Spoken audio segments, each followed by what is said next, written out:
Welcome to Taking the Tradition On, and this is series 5, Soul Stories. As always, I would like to thank my amazing patrons, some of whom are here now. I see you, Nana, and some will be listening later. Thank you so much for helping to make this happen and to make this space possible. In this series, I'm inviting lots of very eminent storytellers to tell some or all of a story that is one of their soul stories, one of those ones that has wormed its way underneath their skin, that has travelled and changed with them on their storytelling journey.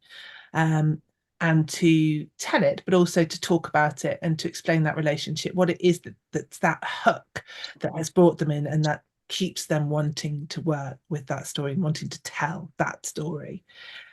It's going to be about an hour of storytelling and discussion. Taking the tradition on is always aimed at adults. Tonight is going to be a properly adult conversation. So usually it's fine if the littlies are hanging around and they're about while you're listening. I'm going to say that tonight, if you have got people who are earwigging small people, then maybe this is one that you want to listen to later. We are going to be talking about things of an adult nature with the story that Megan has chosen and some really important topics to discuss. But we're saying 16 plus. So I might have hooked you in more. I don't know. But my guest tonight is a storyteller, director, and actress. She's got a career littered with awards and accolades from the prestigious Circle of Excellence Award to the Joseph Jefferson Award for Direction to the Education Press Distinguished Achievement Award. She's an accomplished, soulful, witty, elegant, graceful performer and a very gracious and generous one as well. So as well as telling, Megan is she's run various festivals. She's currently running Moonshine Stories with Janice Del Negro. She's always creating spaces for the next generation coming up and for other people to tell stories, and as well doing a lot of coaching and mentoring. And I think that's going to be coming into our conversation tonight of what we want to say to the next generation that is coming up. So please put your virtual hands together, go wild on the chat for the wonderful, amazing Megan Wells. Whoop, whoop, whoop, whoop, whoop. Thank you. Thank you. I'm just so happy to be here. I won't have time to do the whole story. Psyche and Eros is a 75-minute to 90-minute piece in its fullness. And so I want to slice down and do a segment of it, a very vulnerable segment of it that I thought would be really good for conversation because there was a lot of um, different personal decisions I had to make in that particular segment. So Yeah, I because thought that would your soul story is Eros and Psyche, sometimes known as yes, Cupid and Psyche. And yes. I'm very excited that you're doing this story because I have a lot of issues with it. Yes. This is not a story that I tell, and this is a story that I yeah, it has quite a few, it presses my triggers. Um Yes. so I'm really excited to talk about that because I think a lot of the times it's the difficult stories that make us ask questions, that challenge us, that make us think. Yes. Yes. So Yes. Yeah. I don't know how many people here know the story of Cupid and Psyche or Eros and Psyche. I'm guessing that people might have they'll know bits of it, but maybe not the whole thing. So maybe if you tell us a bit about it, Yes. like the whole Yes. thing, or certainly the beginning, and then tell us your segment, and then everybody will know what we're talking about. So I'm going to turn myself off All right. and hand over to you. We can all sit back for some really good storytelling before we start to get into the nitty gritty. Okay, good. Because it does, it starts there. It starts with my not liking.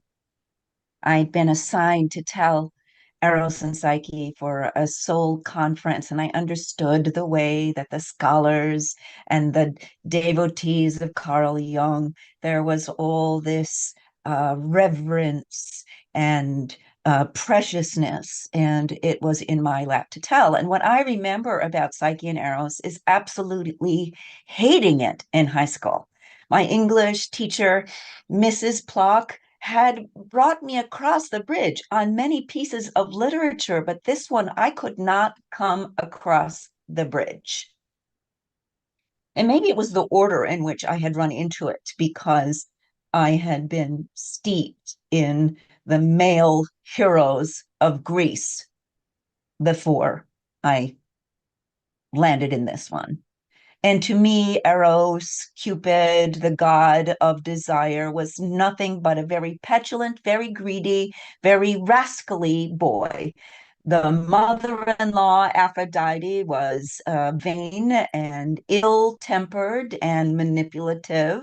And the heroine, Psyche, she made me mad.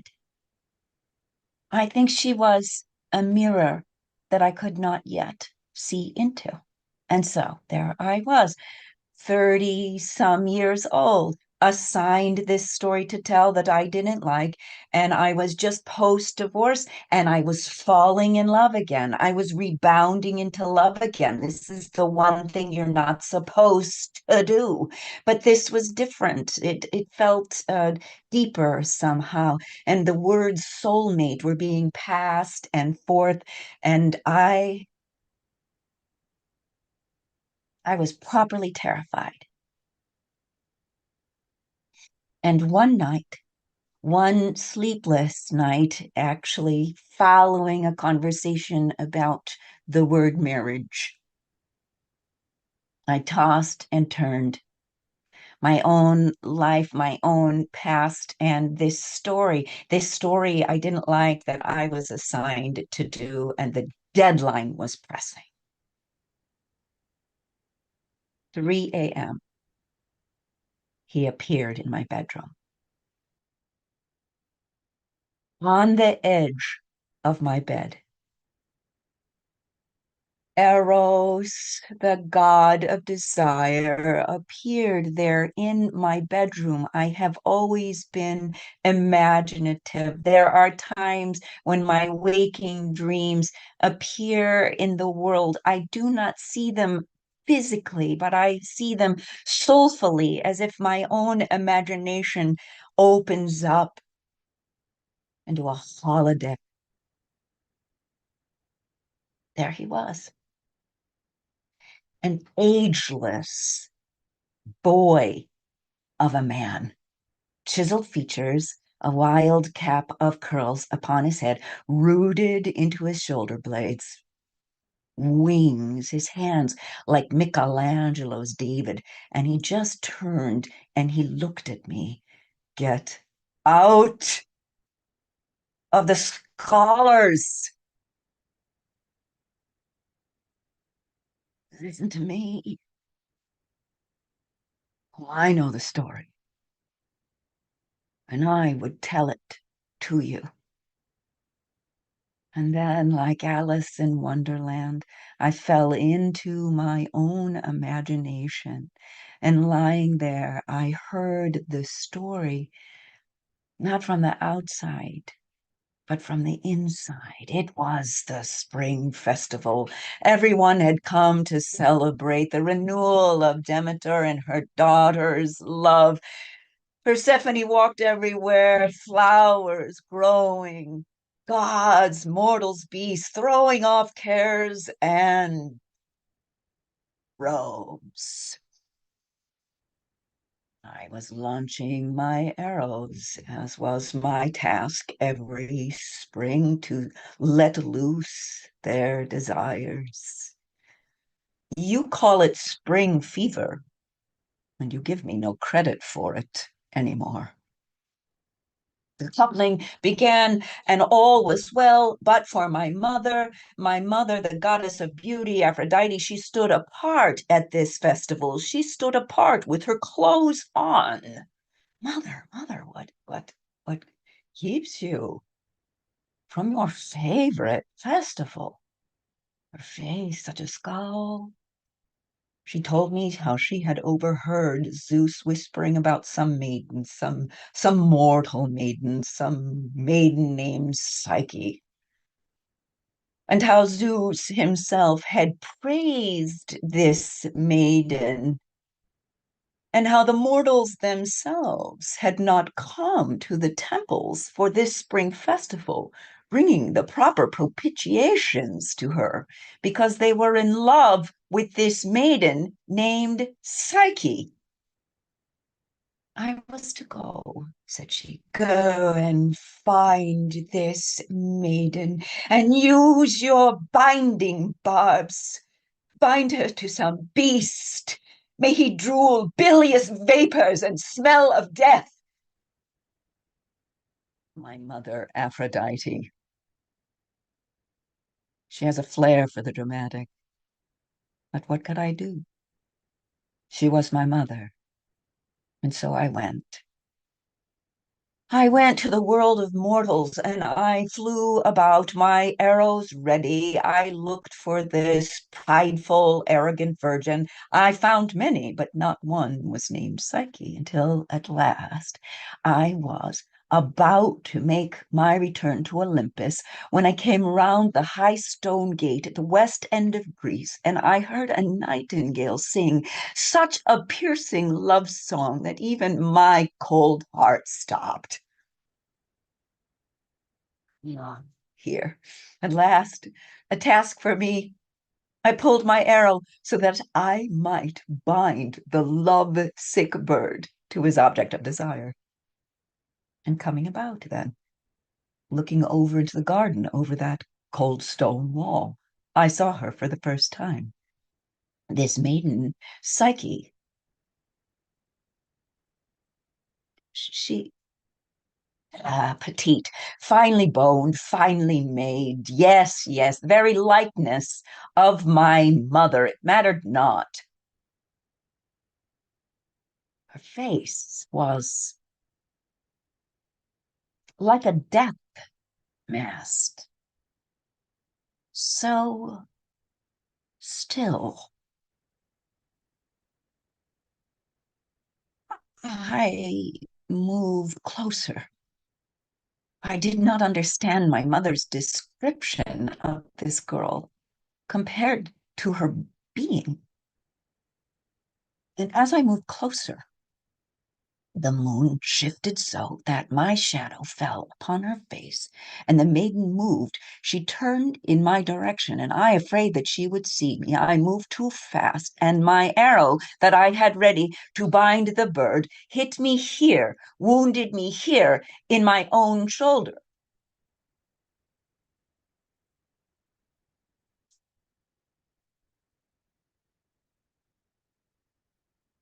Never had I felt the power of the poison that I had inflicted on so many. My blood woke from a sleep I did not know it was in. And all of it, like waves of an ocean, pressing me toward.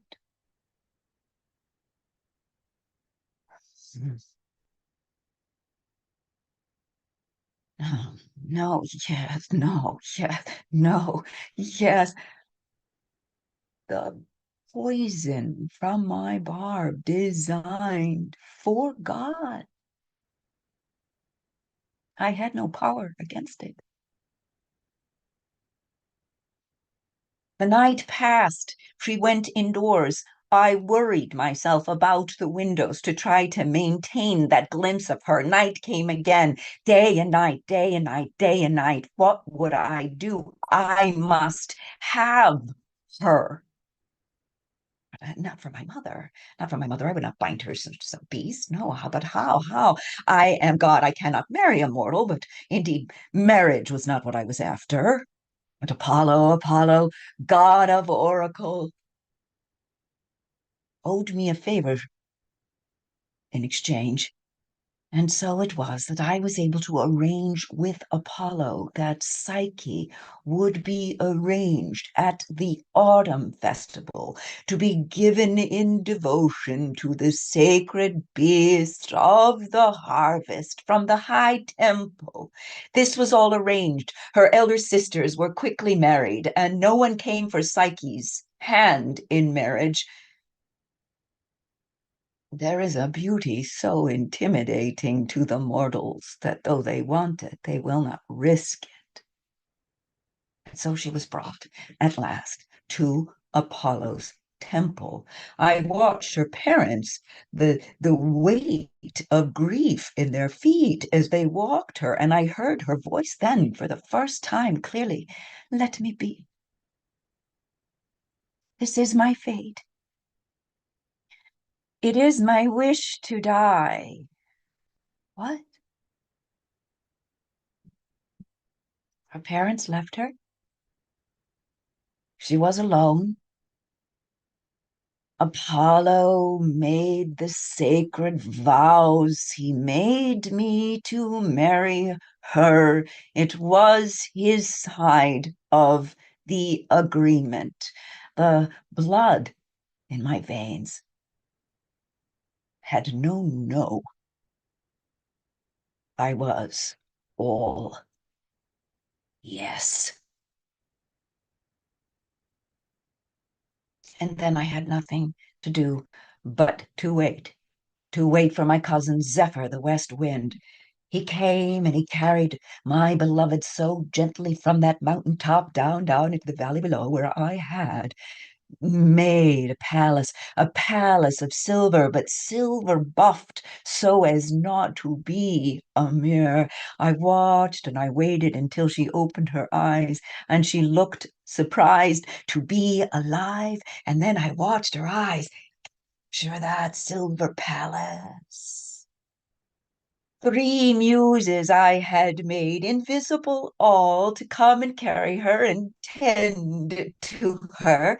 And they sang sweetly to her to calm her fears. They bathed her, they fed her in all ways, made her ready for her bridegroom, took her to the bridal chamber, where now all I had to do was to wait for the moon to grow higher than the chamber window. How ready I was. My arrow was freshly poisoned, and I poised too. Knowing now the moonlight would not reveal my shadow, I made my way around to the bed to pull back the tapestries. But I waited to see if she was sleeping. I could hear by the steadiness of her breath that she was.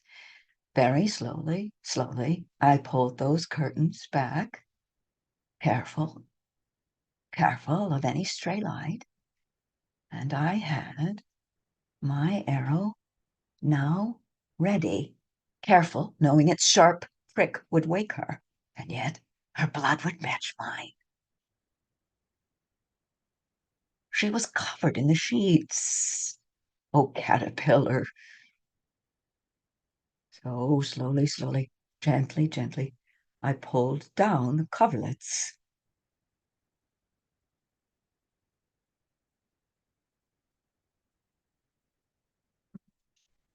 And then the fates, at that moment, unraveled my blood. The poison of my barbed arrow had run its course and left me standing there, unheated. I was god of desire, standing here, but married, behaving like an ass for love. But then the fates, they re-engaged their loom, and at that moment, sweet Psyche sighed. Oh, what arrow was this in her sigh? I heard her loneliness. How lonely it is to be looked at but not seen. I know, I know.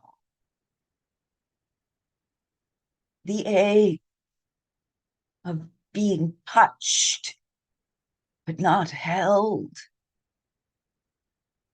This I know. This I know. And to my cold heart, without the poison's aid,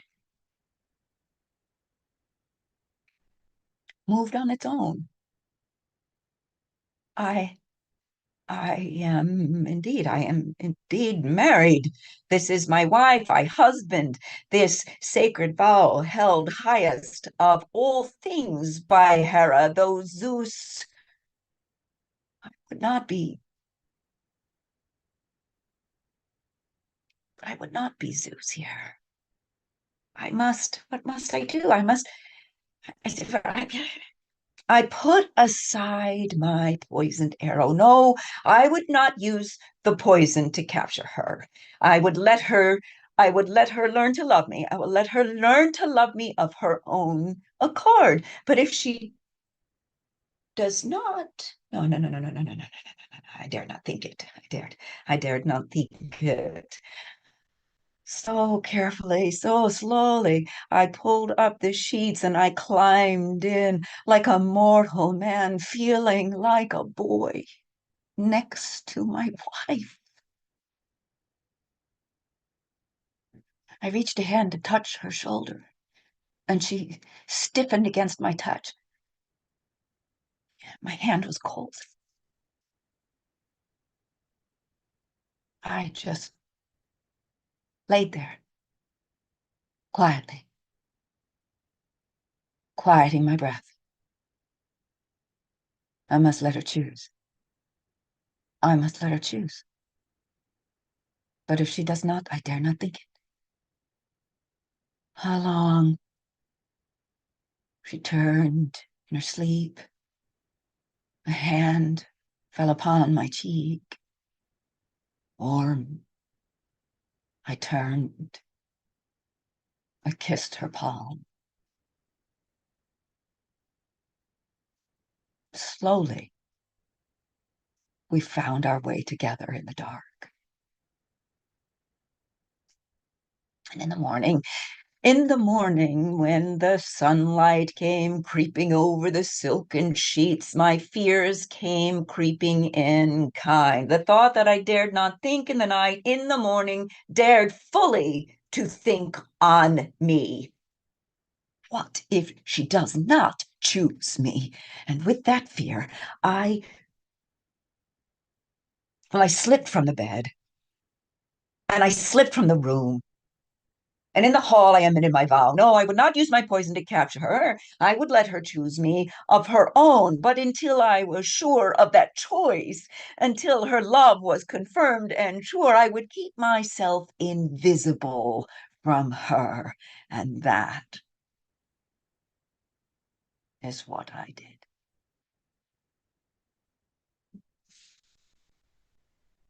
Oh, I remember. I remember that night. How could I forget that night? I remember I was lying there in the bed and I heard his footsteps coming into the bedchamber. What beast had come to unmake me? I quieted my breath so that he would think that I was sleeping. I mastered my breath. How many times had I done that in my life? Slowing my breath so I might feel dead. I knew how to do it. And then he parted the curtains. And then the beast began to pull down the bed sheet. So I curled away from him. And then the beast climbed into bed with me, but he did not smell beast-like. No, he smelled so sweet. Desire rose in me. No, I could feel the weight of him. Slowly, slowly, I took my hand and I wanted to see what it was I faced. and his face. This was not a beast at all.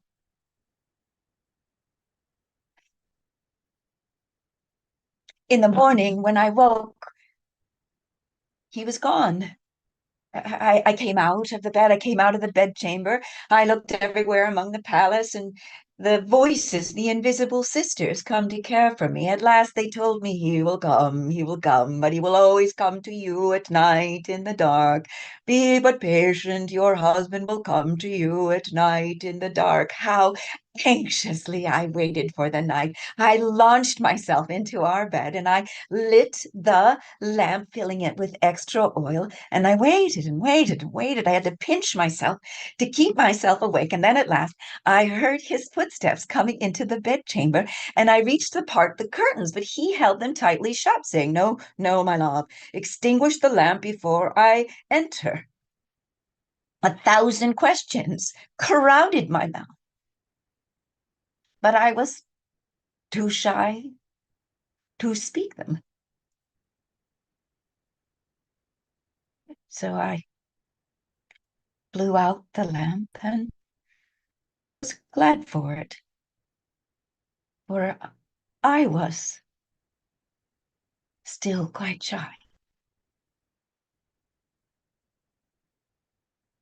It was easier and so lovely. Shyness, fears, rock to peace in the slow cradle of his body. And then in the morning, gone, always in the morning, gone. And so the nights I used the eyes of my fingers to memorize the eyes of my body to memorize, so that by day I could refashion him.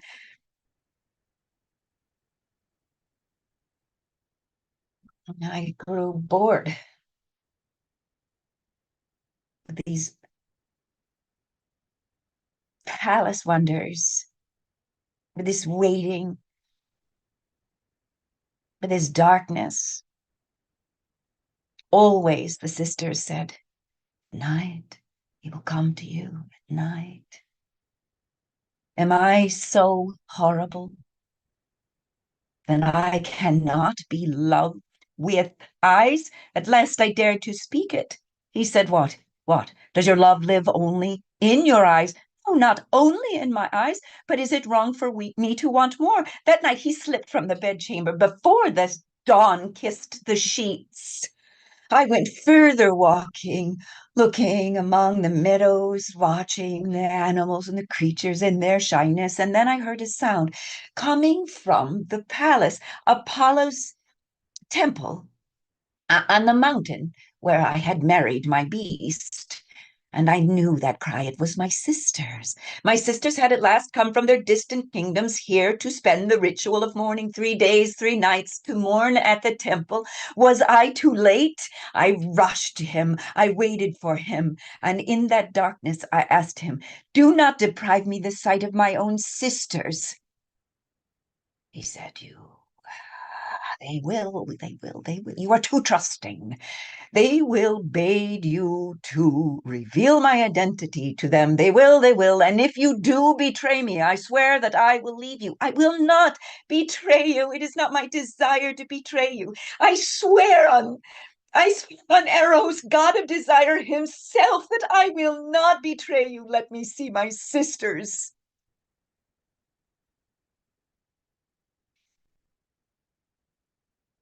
Kind Zephyr, the west wing, brought my sisters the same way they had first brought me. And after the wonders of the palace, after the familiarity of their faces, their questions did turn to my husband indeed. Why is he so loath to be seen? And I confess that I did not know.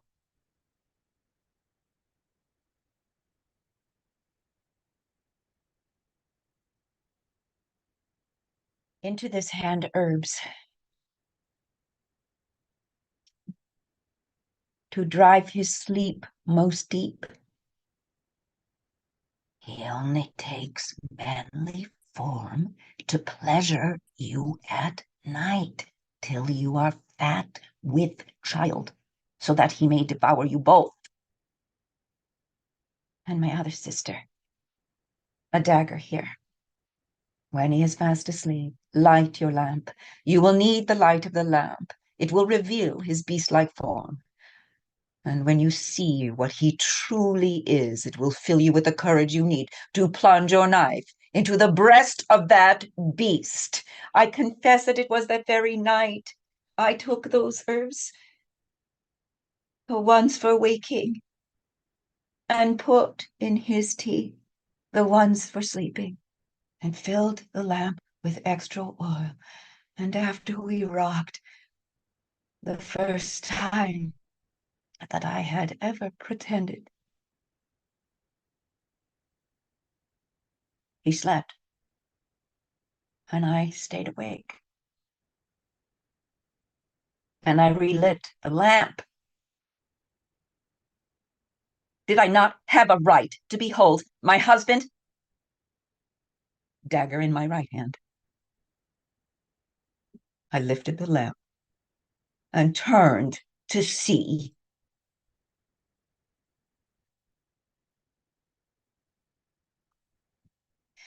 My husband, no beast. Eros, the god of desire himself, upon whose very name I had placed my vow. And at the thought of what I was about to do, what I had intended to do, my hands began to shake, and the oil from the lamp spilled onto his shoulder. Here he woke. The look in his eyes plunged through my heart. He rose, his wings wide. Such a look. There can be no true love where there is no trust. But I, he did not wait for my answer. He grabbed his quiver and his bow, and I lunged after to stop him. Oh, kind listener, I wounded my hand here on one of his poisoned arrows, falling in love with him the moment he flew away.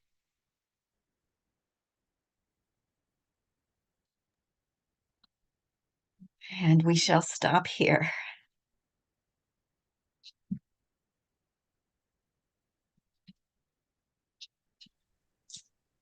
Fantastic telling, which I knew it would be. Oh, thank you. Thank you, Megan. So, a little snippet of the story of Eros and Psyche. Um, I'm still not on board with this story. So I'm guessing everybody kind of knows the rough outline of the story. So you've told us the beginning. You've told us how she's too Yeah. beautiful. Venus is really upset. She's dedicated, and sort of told that she's going to marry a beast, and Eros falls in love with her. And then at this point, obviously, she goes off and has to do all kinds of trials to win him back. Yes. But there's just this, for me, this key bit of the story where Yes. there can be no love where there's no trust. You have to trust me. I'm going to give you no reason to trust, and you are going to be completely put down and punished for not giving trust when I'm giving Yes. you no reason to trust me. I'm going to lock you in a house. I don't want you to see your friends or your family or your sisters. I'm going to lock you up on your own, and you're supposed to love me and trust me, and I'm not going to let you see my true face. This is a story that is like again and again and again, and it's sold to women as love, and it's coercion, and it just makes you go, oh. Yes. So that's why I have a problem with this story. Yes. And I'm really Yes. interested to hear about your process of struggling with that and then coming through to it being one of those stories that you want to tell, that you want to have as part of you. Yes. For me, what began to happen is I began to see that that's exactly right, that is how love goes wrong. And the myth is telling us not that this is right. The myth is telling us is that here is where it goes wrong. And it's the tests that she goes through after this. She grows a self. she grows courage, she grows insight, she gets on board all the things that actual true love requires. And he goes through a transformation as well, and he comes out a completely different Eros on the other side of this. And so it's at the end of the myth that they're actually capable of an equal union. And she is, because of what she's done, she is soul. She becomes soul. She is named no longer Psyche. She is named Soul, and she goes between the gods. And so now we have a trinity of love. We have Aphrodite, the one who tests, who sets great expectations and also tests. And then you have Eros, which is desire, um, and the great dark night of love when the poison wears off, and then trust must emerge, and then you have this wonderful, courageous Psyche. So I do think that this is a problem scene because it is the problem scene. It is the problem. And they both mature from it. And I know it from both sides. I know that part of me that's Eros that doesn't want to be seen until the other one is uh, really sure, right? And I know the part of Psyche that has a hard time voicing herself. So in the myth is not just our gender parts, masculine men do this, women do this. It's our masculine inside and our feminine inside. When they're in passivity and power, what do they create? This is what they create. I can get on board with it much more as an allegorical tale, and I do love that. I mean, obviously Psyche is the Greek word for soul, and she's and that's why she's so beautiful as well, is because she's soul, and souls are beautiful when we actually see them, then our souls are beautiful. And also the same word that means butterfly, which I didn't realize till today. That Yes. kind of, Yes. and obviously there's so many associations with souls and butterflies, and kind of that's part of the places where that comes from. When that Yes. starts to emerge, and I really like, yeah, I was like, oh yeah, she's put the caterpillar in. I did Yes. really Yes. like Yes. that Yes. kind of, Yes. Yes. this is Yes. this is the caterpillar, and they're about to head into this chrysalis Yes. stage, so that they can literally mature, and both of them spread their wings. Yes. um so Yes. I can get on board with that side of it. um and there's so many of the themes in this story that I struggle with, and I do confess, I mean, it is the stories that I find difficult that I kind of get the most from, because it does make me think and be challenged. Yes. um and it we've straight back to that evil stepmother as well. I mean, she is his real mother, but I mean the evil mother-in-law, I suppose, and that. Oh my God. Absolutely. Right. Vanity. Right. Aphrodite actually grows in the work that I've done. And I think there's precedent for it. I don't think I'm uh fixing the myth. There is precedent for it. I think it did get filtered and misunderstood. Um Aphrodite grows too because she's gosh, we know what envy and jealousy can do, right? And then she comes around at the end. So the whole thing is like the whole front end is not the true love. The whole front end is the possessive love, um the envious love, the passive love, all the it's the shadow side. It's the shadow side gets engaged. But when you're 13 and you read this myth, they don't tell you that when you read it when you're in those young years. When I first met it, that's why it made me so mad, because it's sort of, you know, bullfinch. You read it and it's like, oh, isn't that nice? He loves her. I mean, it's just no. It's a deeper, darker myth, I think, than that. You I'm know, with that, and that's one of the things I think, I suppose, is just that I've really matured as a storyteller, and kind of maybe I was one of those ones as a teenager who was being fed this sort of story, who was being fed Jane Eyre, and yeah, I think that we have so many really like those shadow stories of of girls and young women being told what is romantic, and isn't this a romantic story? Isn't this, kind of wanting to be in kind of these stories? I mean, at least Eros is her age. Well, he's not because he's a god. He looks her age. These he's, ageless, right? he's Yeah, right, ancient. right, But right, right, right. He just looks good. looks good for his age. Yeah, Looks good on yeah, it. This absolutely, it feels like that passivity, um, and that thing of it all being about what you look like on the outside, and kind of the young women and the old men, and I'll look after you, just trust me, is is such a poisonous story that is just told and retold and retold to young women, and to men as well. Kind of it's not just. Um, I don't really think as women of being victims. I think that men are victims as well. I think that there is this ongoing narrative of that is being pushed down men and women's throats. Kind of men being what absolutely, they're expected to be. They're just as much absolutely, victims of these narratives as absolutely. men. I think it's as poisonous to the masculine as it is to the feminine. Absolutely, absolutely. So I'm really interested in how we get away from that. And I think you're rich. This absolutely can be a learning tale, and it's really important. But how do you get it out there? Where are you telling it? Are you managing to tell it to places where people can hear it the way that you want to, and are you able to have discussions with young women about it? I haven't yet been able to, not with get to the young women, because you can't touch it. You can't touch it because of the sensuality and the sexuality in it. You can bet that my daughters know it from front to back and front to back again. But and I can do it for adults. I've done it for adults, right? It's very healing for adults because then they can be back in their 13-year-old. But how quite to get it to those 13-year-old girls yet? I don't know.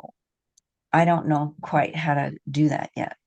Yeah, 13-year-olds Just might be tricky, but I mean, I suppose I was thinking young women, you kind of 16 to 25-year-olds, they're still being kind of sold that yeah, narrative. yes, yes, yes, that's right. Yeah, that's right. That's good. And I think, and you're right, it's like because we had this coming up, we were talking about, well, I have my trusted copy of Bulfinch's mythology here. It does have many, many wonderful stories in, but it has gone through so many filters and translations, um, Yes, that we then start to take these stories of, well, that's how they've always been, that's how it is, we can't mess with it. But actually, it's already been messed with and been retold in lots and it's lots of different ways, already and has a very right. definite filter put Yes, on those stories. right. It's a Nana. It's Sumerian, right? Psyche it's a Nana. She goes down into the underworld. The whole thing, it leads to her going down in the underworld. She learns the skills of the underworld and she survives it. And she comes up, right? And beauty has nothing to do with features and face anymore.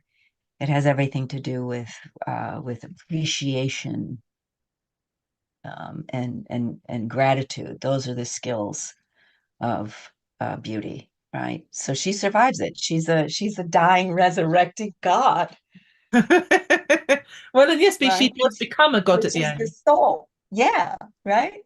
Yeah. And one of the things that I had, because it's a story, I know the bones of it, and I've read it, and I've heard it a long time ago, and then kind of went, I don't really need to engage with that.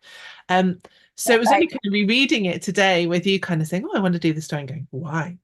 Um, Yeah. that when Cupid and Psyche, sort of Eros and Psyche, do get married, they're both immortal. They have a daughter, and the daughter's name is Pleasure. And actually, Yes. that's really beautiful that when they have matured, when they've grown, when they become the two halves of one whole, then what comes out Yes. of their union is pleasure, and something that is deeper and more lasting and more joyful.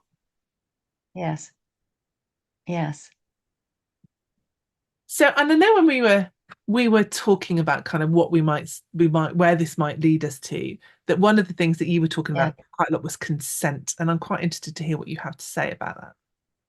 Yeah, that's a little tricky here, right? And so I did my best to humanize the moment there. Um, because she's married. She didn't really get to pick him, and she's married. She's in that bed, right? This is uh, uh, a pain many of our sisters are still living in this world today, right? Um, so I tried to humanize that moment for both of them, so that they can decide. And you see, he's respectful. He decides to wait. He does decide to wait, and he lets her lead, which is it's really lovely. And I don't think that that's against the myth at all. Um, why not? Why not make him wait? Why not let him honor her sovereignty and let her find her way there? So, I don't think that's against the myth either. I mean, she has a yeah, choice in when though, not if. yes, that's right. I mean, Yeah, there's no choice on the if on that one. yeah. No, there isn't. There isn't. So, um, we've had lots of. I have more questions, but I'm also just wondering if there's anybody in the room. Everybody's been very quiet on the chat. I think they're all kind of sitting in stunned silence, and they're all still sort of in that bed and in that moment. But I'm wondering if anybody else has any comments and questions that they want to add to this conversation that we're having, and what they think about Psyche and Eros. If they're turning their thoughts around, if they're changing how to look at it. Jane's saying it's such a rich take on this story. Thank you. I had no appreciation for it. Yeah, you and me both, Jane. though Good. though I also know that most of these stories that have lasted so long last for a reason. And that if you dig deep inside them, then you find your way through. And quite often there is this really important, there's this stuff and this kind of gnarly stuff at the middle that is really important. Sometimes it's had layers of other things that have been really plastered around it, but there's a story for, if stories survive, there's reasons that they are there. I'm also quite interested what you do with the sisters in this story, because for me, I think they get such a hard rap in the kind of certainly the way the story is told now. So her sisters Yeah. come, and I they haven't been I haven't been able to do too much with them because I have to get it in 75 minutes to 90, right? So the main thing I can do there only is that they're really afraid for her. They're legitimately afraid for her. And in fact, they have some truth. He is being a beast. She's you been, thought you would be. hand, Yeah, I mean, she's been dedicated to a beast. She's been taken yeah, away. She won't let her see him. I think all their yeah, advice is really yeah, it's pretty spot really on. good. Why is he so loath to be seen, right? Like that's the penetrating question. And it moves the action forward. It moves her out of passivity. Those sisters, they come in with their fear, to move her out of that passivity. And they get the, maybe it has to be a novel and so that I can write what they're holding, right? But they've been set up against her too, right? Because she got born. There are some versions that say that Aphrodite's belt was stolen and touched, that Psyche was touched by Aphrodite's belt, and that's why she's so beautiful. So they're the oldest and the second. This is not too far from Princess Diana, right? The two older, Jane and Sarah, right? Fine looking young women, right? But the youngest sister is spectacular. So there's something touched in their younger sister, right? So they're set against her too. And they're a little on that Aphrodite vein, right? What power does a woman have in the world but her beauty? And when she doesn't have, when that beauty gets threatened, then we go after each other, which is what the shadow dark feminine is doing there. Envy, jealousy, those things, once we put it in a hierarchical measure. So, I mean, because that is a bit that never seems to ring true for me. Is that there's these sisters, and kind of they're genuinely worried for her, and then they kind of get um very quickly put into this space where, oh, but then they just want to get rid of him so that they can be married to the god of love, and for which they get kind of punished by being, Zephyr doesn't pick them up and they fall off a cliff to their death, and it seems a little bit harsh. But I mean, Greek myths are I harsh. don't. I mean, the whole They thing are is harsh. harsh. And Yeah, it's God, harsh because we need that harshness in our psyche. Otherwise, we end up psyche the whole time, right? We don't end soul. We stay psyche, vulnerable and victimized and acting out, right? And until we ensoul it, and that's the enlightenment and the maturation. And life is hard. It keeps kind of trying to crack you open. it is. And what is lovely is that the it's the mortals that grow in the Greek stories. The gods usually stay childish and petty and the worst Yeah. of everything, and it's the mortals that grow. Carol, you are welcome to be here.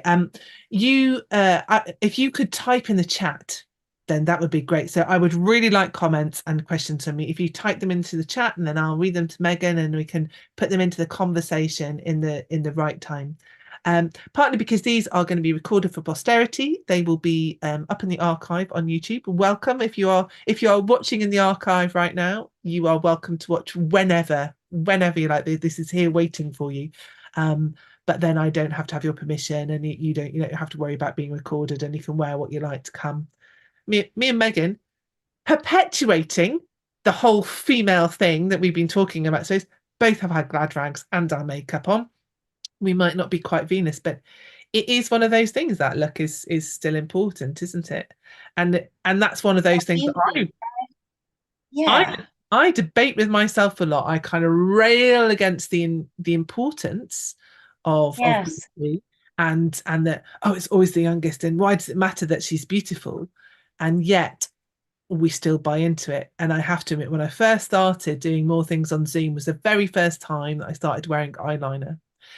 Partly because men and women both wear makeup when they do telly and on a screen, it does help to define you. But Yes. but we have that thing that we want to look our best. We want to look good, and I'm not going to deliberately turn up looking rubbish, and that's also part of respect. You've bothered to come Yes. here. You're bothering to watch this. That I want to present myself well for you, and that again, Yes. it's one of those little gnarly things that I never have any answers to. I just keep Yeah.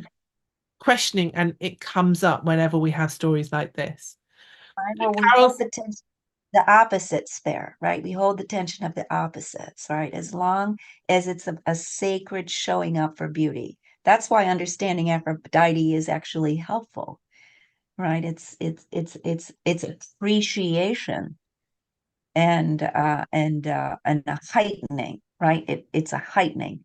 But when it's done manipulative, or when it's done as I'm not enough, I have to put this on, then it leans over into the shadow and the poison side, right? Because everything is where we're at, the attitude and how we're approaching it. Is it sacred, or is it self-polluting? So Carol's saying she has too much to say to type into the chat. But briefly, she was reminded of the processes of addiction and women who were in partnership with men who were in active addictions. They kept making excuses for them and waiting until things got better. And Yeah. absolutely, and that is one of the things is that I mean she's cursed for it, and for in lots of the telling of the story, she is really kind of that's the worst thing that she could do. She shouldn't look. She should just stay there, trusting. But actually, that is when she does start to become an active protagonist, and she takes matters into her own hand, and she propels the narrative, and she brings change. Yes, she does. And she suffers like we all suffer. When you're in that passive love, you don't fall in love until they go. Mm. They go. It's poisonous. They go. Oh my God, where is, and you go into that obsession, right? So it's psychologically a pretty good mirror about our suffering. And she has to cool all that down and see herself again and grow her courage and grow her insight and face death and not get caught there. And she's just marvelous on the other side of this. Yeah, well, and she does. She's an adult on the other side, and she's very much still a child. It's also new. Francine saying, I'm intrigued by the fact that Eros doesn't want to reveal himself, does not want to be seen. Also a theme Yes. in many other stories. What are your thoughts? I do think that whether that's in the masculine or in the feminine, that that is a part of that early idealization of love, and can be very tricky, where there's a certain amount of masking, right? I'm gonna just be, this until I get a little further along, and then I'll let them know that I snore, right? So, so I think the myth is showing you that it's too scary to be seen all at once. Well, and And I think you put that over really well, actually, of that thing of kind of if I show my true self and then she doesn't love me, then I'm yeah, not good enough. It's kind of like if you don't love me and I'm doing all the, all the just the generic, like the glossy self, that actually, that's fine. But if I actually let you in and I show you who I am and you don't love me, what do I do? What do I do at that point? And that yeah, that is and that this scariest myth, stuff, isn't it? it is because in this myth, Eros has nothing yet. If she sees him, she'll see that there's nothing in him yet, right? He's cold. And so he has to suffer himself. He grows a self, a person, and there's more there to be seen. So, This, yeah, and well, and that's yes, because but he has been, but he is starting to have something to be shown because he's had the bravery not to give her the arrow, and right, like that's a brave move. That's the first step to really becoming an adult, that's right. isn't it? Yeah, use the poison. And Jane saying interesting ideas about her being an adult at the end, and yeah, and Eros as well. I'm not saying they're entire. Well, none of us have ever finished adults, are they? Are we? He's still not a proper grown up, but they're becoming more No, adult. but we get some skills, some better skills on board. Yeah. Yeah, yeah. Jane Cruz is saying, "Oh, there's an archive." Yes, there is an archive. You can listen again and again, Jane. And she's saying, "Wow, wonderful, Megan." Well, we know that. Yes, you are wonderful. Thank you. Ditto on Jane Dorfman's comment, opening new perspectives for me. Thank you. Oh, well, and that's the Oh, idea. I mean, this is why it's called taking this tradition on. It is about passing on stories. It's about keeping the tradition alive and passing it on and taking it on from generation to generation, but it's also really about taking it on and challenging it because there are a lot of things. I have many questions. I don't really do answers. Questions I could do. But I think that's part of it. I mean, it's like you were saying about kind of us putting on makeup. It's about holding the question. It's about having the balance and being aware and kind of where you are with the balance is always changing. But if you're holding the question and like you said, holding the tension and aware of it, that that's the place that I need to be. It's not about having, oh, and this is the answer, I can move on. Um, yes, yes, that's right. Yeah, that's right. you, Yeah, you can't move on. You have to, it's that sitting with it that is the adult bit and the moving. yes, yes. So these are, it always goes so fast. We are nearly at 9:05. So it is nearly time to wrap up. But I did promise that there'll be a Q&A at the end. If any of you have questions for Megan, then do write them now. And those of you who are in the room now, and who would like to stay on and put your cameras on and have a little chat after we've finished the official bit, then you'll be very welcome to stay on afterwards. And also we might get some of those longer bits that you can't type at that point as well. Is there anything else that you really want to say about this story, Megan, that I haven't asked you? Well, I had such a nice moment when you were sharing and hearing from Jane that a little shift occurred with the myth, and that makes me very happy. Um, if I can give it a new wineskin so that people can come and drink its depth. And I think all of those stories are really interesting because they're all about power as well. And I think that, we don't live in an equal world, and I don't think we're going to live in an equal world anytime soon. And even though we can rail against stories because they're not fair, then they are a true reflection because life isn't fair. But what they do give is how you can claim some of your power and how Yeah. you might have an allotted path and the fates might have given you something and you have a certain set of circumstances, but there is fluidity in that and there are ways, there's always something that you can do to claim a little bit of your power and to begin to grow and to not just be passive and stay in that channel that has been set and aligned for you. There are ways to move Yes. Yes. and giving the keyboard typers a moment to chat. But I don't think there are. I don't think there are any questions. I think everybody's is thinking about what you've said, Megan.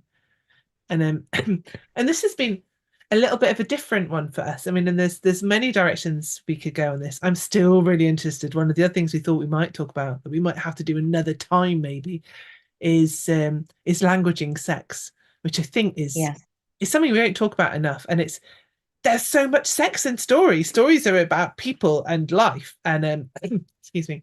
So sex is a pretty important part of that, and a lot of storytellers shy away from that. And there's so many different ways that you can voice that you can suggest one thing or another, but it does have to be quite finely crafted. And I think it is one of the trickier things that we do in story. Um, Yes. and I'd love to have a conversation about that, but maybe we'll have an online workshop. Maybe we should Oh, put a workshop together to oh, kind of look at some of oh. these Talking sex stories. and story. I'm in. Yeah, just Right? We let's did have an afternoon and rocking my just fingers to sleep in the slow cradle of his body. You know exactly what's going on. And then later she says it's the first time that she pretended, and you know what's going on, right? So, but I think that has to do with an initiated crowd. Um, oh yeah. I think you could so get away with telling that to 13-year-olds. yeah, If okay. you know, you know. If you don't know, that's fine. Yeah, you know. Right. Yeah. Yeah. I just have to find out, remember, it's high school where they do the bullfinches. So I would just have to get on curriculum, find out where in the school system they're doing it and get myself in there. Yeah, in They were bringing for the Trojan War quite a lot into high schools to do the Trojan War quite a lot. That I did quite a lot, but I not this think one. in England they're pretty young when they do Greek mythology. It's generally primary school, Yeah, which is slightly different. yeah, That's not getting in, yes. you're not getting into your teens then. They leave high school, they leave primary school at 11. So Yes. Nancy's just asking how did Eros expect her to fall in love with him if he doesn't allow himself to be seen? Yes, it's a great conundrum, isn't it? And a great suffering, I think, in what are we going to go into percentages? What percentage of relationship right now currently is suffering that very thing? I want you to love me, but I don't want you to see me, because if you see me, then you won't love me. But if you love me enough, then eventually I'll let you see me. But I can't let you see me until you love me enough. And it just goes on, and it makes great shoppers. It really makes people buy stuff and buy vacations, and because they're running ahead from that. See me, don't see me, see me, don't see me, see me, don't see me. So I think it's very real. I think the myth is onto it there. Well, and he's totally a shopper. He's totally trying to buy her love. You know, she's got this beautiful silver palace. It's filled with servants, this beautiful Yeah, food, the silk sheets on the bed. There's no expense spared. Yeah, it's totally like I'm just going to buy your love. yeah, right, right. So he is a beast. Well, this is the Yeah, thing. She's told that she's marrying a monster, and there is definitely that to him. And he has been a monster up until that point because he yeah, just plays with people's affections and yeah, doesn't get involved. And he makes, he does make evil connections and unpleasant and unhelpful and disastrous poisonous connections. yeah. It's not all about true love. There's a lot of spite and malice and just mischievousness and thinking it's hilarious to do things. And Yes, he is not a nice character until he gets together with Psyche. yes. Because lust isn't. Right? It's really right. It really shows what lust is and what we do as human beings, being driven by lust. So it's actually very accurate depiction in that god. At the end of this myth, um, his poison he changes the poison on his arrow, and so from that point on, after the first fires of love's poisons run its course, there will be a turning, a doorway will open, and there will be the test which you, my mother Aphrodite, will provide. So beauty provides the test. Will your love be beautiful? Right. So hopefully at the end of the myth, you actually go from lust to desire. Desire is the wick of spring. I mean, it's life. But lust is more about power and conquering. And Yeah, and there's quite a lot so of again, English stuff as well. I mean, he right? does put he doesn't, he puts some arrows in some weird places. Yes, Um, he does. he does Yes, he does. he does begin some weird fetishes. Yes, he does. Yeah, Blame it I all do. on I arrows. I do think lust is dark. Mm. Yeah, absolutely. Oh, very dark. But when it is united with soul, and when there is Yes. lust for the body and the love of the mind, then you get pleasure, and then Yeah. you get the marriage of both, and you get the full relationship. Yes. Yeah. Yes. And I think that that is the place to bring this to an end. And as I said, there are many, many other episodes on the Taking the Tradition on YouTube channel. Enough to keep you going over the summer because this is the last one of this year, of this season. I don't do Taking the Tradition on in August because everybody's here, there, and everywhere. So we'll come back in September. And I have been asking my patrons what they want to see in September. I'm going to ask you as well because I generally have a series for the year. I have a theme for the year. This year has been Soul Stories. Soul Stories has been great. And actually, in previous years, some of them are just conversations. There hasn't been actual storytelling, it's been talking about story. Um, so I'd like to keep that storytelling in there so we could carry on with Soul Stories. Other ideas that I have. So just quick straw poll, things that you'd like to see. Wondrous creatures. So we could have a different magical being each month and look at those. So whether it's dragons or mermaids or unicorns or selkies and so have a different wondrous creature each month. Um, Archetypes unlocked. So looking at roles and examples of different characters and stories. So we've slightly preempted that tonight. We've begun that journey already if we did decide to make archetypes unlocked. But we could have the hero's journey, the silent heroine, the hag at the side of the road. There's lots of really interesting archetypes I'd love to dig into. Um, or mythologies of the world. Like each month, a kind of beginner's guide to world mythology and having a different, so we can have Greek and Norse and Egyptian and Sumerian, and get a storyteller who really knows their stuff on one of those mythologies each month. So if any of those ideas are particularly singing to you, or if you've got some of your own, I am all up for ideas that you can write on the chat or you can message me. You can find me on Facebook very easily if you put Amy Douglas Storyteller in. And my website is just amydouglas.com. Taking this tradition on, you put that onto YouTube, you'll find me. Megan is also very easy to find, meganwells.com. Megan has a fantastic CD out. I was telling about all those accolades and awards.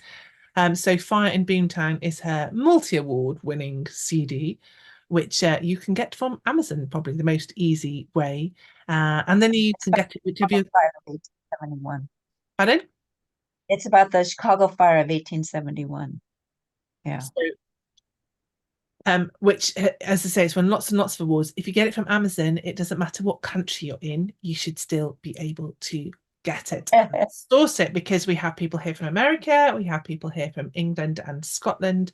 We quite often have listeners in the Netherlands and Europe and all kinds of places. So hopefully you can find Megan there.